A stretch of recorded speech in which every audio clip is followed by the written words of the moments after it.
Bismillah.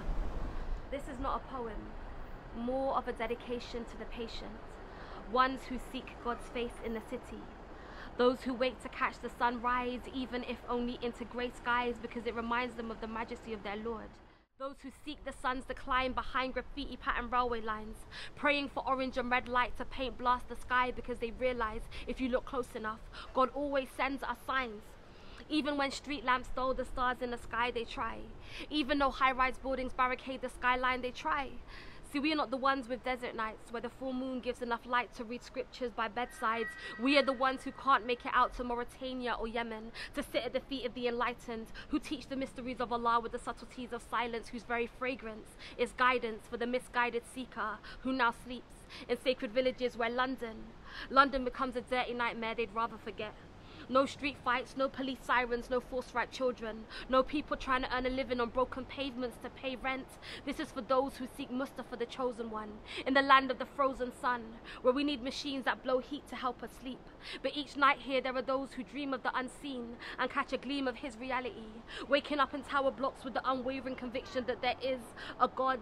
This is for those who seek Allah in the city, looking for light in a land of dark days and dark nights, tense hearts and bitter minds, to those who still seek the light in people's eyes, because they know we are all a manifestation of God's signs and everyone is reaching for him, even if they don't realize.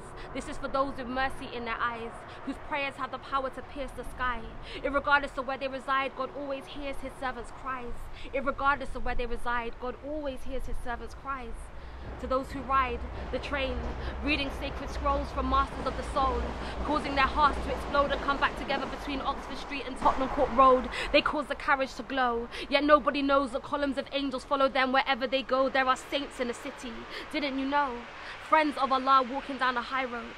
To those who clutch prayer beads tight, their intimate companion in the depths of the night, and as each bead passes through fingertips, his most beautiful name stain their lips, and they send prayers upon the Prophet until they no longer exist. To those who practice the fact that this whole world is a masjid, so make sacred spaces wherever they see fit, laying down prayer mats behind buildings that scrape the sky, because God has his rights and they have no right but to submit.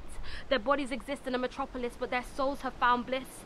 And to those seekers who learn from online teachers and download khutbahs from iTunes and add it to their iPod playlist, exchanging YouTube videos on Facebook pages because we crave this knowledge of the sacred, these virtual sages boost our faith in a city. To those who've come to the conclusion that this whole world is an illusion that will one day fade and all that will be left is his face. To those who seek God's grace in a city, to you I dedicate this. Ameen.